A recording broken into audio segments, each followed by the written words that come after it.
Welcome to Let's Play Civilization 4 with me, Get Daved. I hope you like the music. So, if you're not familiar with Civilization 4, I hope to change that as we go through this Let's Play. The series has been around for a long time, and the rules have changed a little bit from game to game, like Civilization 1 to now, but it's pretty similar to what it once was. So, we're going to be playing a custom one-player game. I have gone through this process a few times and have had various technical problems and one death problem, so, you know, we're just going to cut it short, and we're going to talk about what a bunch of these things mean as we go through the Let's Play.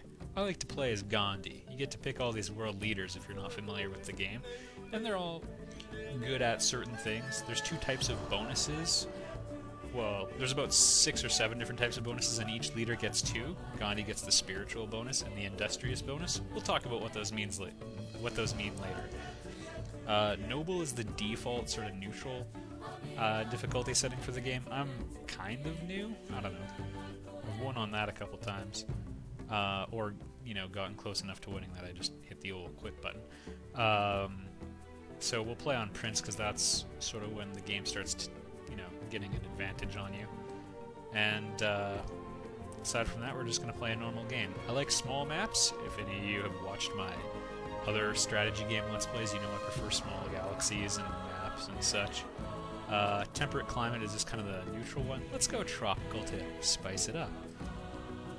And we're going to go continents on this one. Continents is a map that ends up looking something like the planet Earth does in real life. And everyone's scattered all over it. The Terra planet looks even more like Earth, but everybody starts in the old world, and I want a bit more space than that.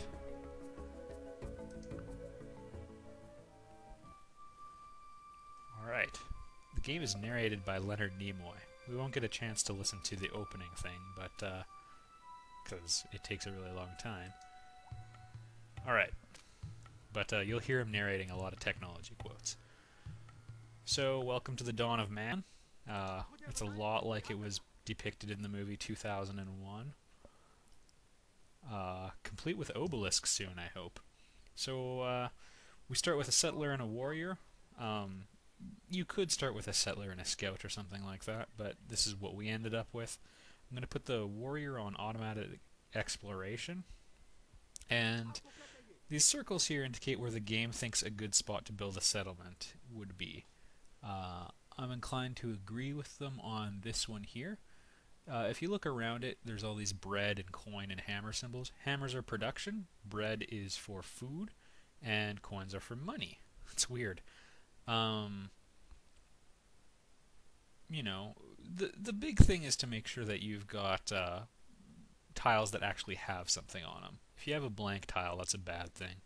But this looks like a pretty good spot. So let's build Delhi. I'm going to start off by building a warrior because, as I've stated, my warrior is off exploring and we're going to want to defend the city with something. Alright, time to research a technology. I'm going to go with meditation. Reason I'm picking that one is because some of these technologies lead to the founding of a religion, and if I get meditation first, I found a religion, and that's a good thing. Religion's good for culture. There's a little tribal village there, and my warriors aren't going to pillage it, so every once in a while you'll find these tribal villages. They contain... oh, there's one down there too. I suppose it knew that. They often contain bonuses, and sometimes contain terrible things. These villagers gave me a map, which is better than them being hostile, so I'll take it. Meditation brings wisdom. Lack of meditation leaves ignorance. Know well what leads you forward and what holds you back. Okay, so I got meditation, but it says Buddhism has been founded in a distant land. That means someone else researched it at the same time, and the computer elected to give them the tiebreaker. So, that's disappointing. I am going to try for polytheism because I can get Hinduism that way too. Um, and that would be nice.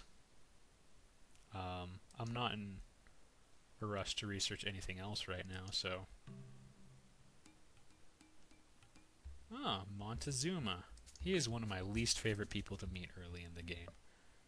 So, that's fun. Looks like he's bottom right somewhere. Right now, this is not the whole world map. It's kind of tough to tell where you are. We could be right at the North Pole or the South Pole. It's a little ambiguous until we just start mapping a bit more. Alright. I'm going to build a settler right now. That's kind of my routine. I almost always open up. Yay, the villagers gave me a map of the friggin' ocean. That's... I don't know where I would be without them. I guess we'll just put the warrior on automated exploration now. Useless maps. Alright. Hello, Catherine. Dang, that's saucy. Alright.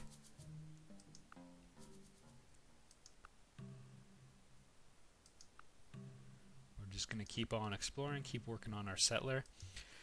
Over in the city, the orange gauge is the food, or is how close we are to getting a new population unit. Once it fills up, it resets, and this number here, which is the population, goes up by 1. We're building a settler, so excess food production goes towards building the settler faster. Not at all similar are the race of the immortal gods and the race of men who walk upon the earth. We got a religion, everybody. We got so many gods, we don't know what to do with them. Alright, so now that I have a religion, I can make it my state religion. That's what I want to do. When you have state religions, you can do a few cool things. Later on in the game, it's good to just have a ton of different religions, because they all live together in peace and harmony, like the real world. So that's nice. In the meantime, I really think I could do well to research the wheel or agriculture. I know it's recommending all these other things, but I guess working water tiles would be valuable, but yeah, sure.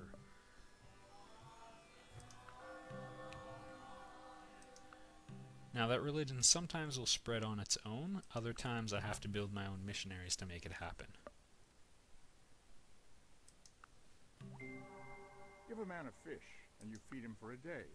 Teach a man to fish, and you feed him for a lifetime. Alright. Catherine's got the lead probably because she discovered a village and the villagers gave her technology instead of friggin' maps. But I'm okay with that. Let's go with the wheel. Alright, my warriors discovered some marauding panthers. But these warriors have a combat bonus when they're in jungles, which they are conveniently in right now. So they're a bit tougher to kill. They're just resting to recover their life right now, which is okay with me. Start exploring, boys. Goodness, I hope they live. Alright. They get experience points for winning fights. All military units do. So since they're still alive after all that fighting, they took out 2 enemies, they get 2 experience points. I'm going to put them into jungle, or this one. It gives them better combat when they get attacked in the jungle, or the forest. That's good thing number 1. Good thing number 2 is, if they get another upgrade, they can move faster in the jungle and the forest, which is good because I'm using them to scout. Push your shoulder to the wheel. Alright, farms would be nice, so I think I'm going to go for them next. I'm going to have a quick look and see what resources are nearby me. I'll actually like to play the game with this on. We've got stone nearby. That's actually a really good sign.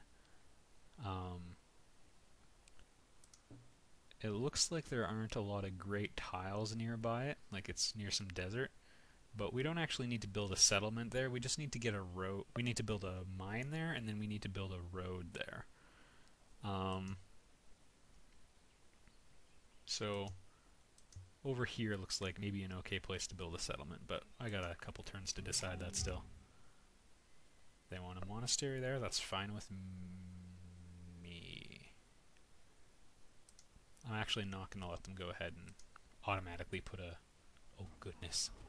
Lions everywhere.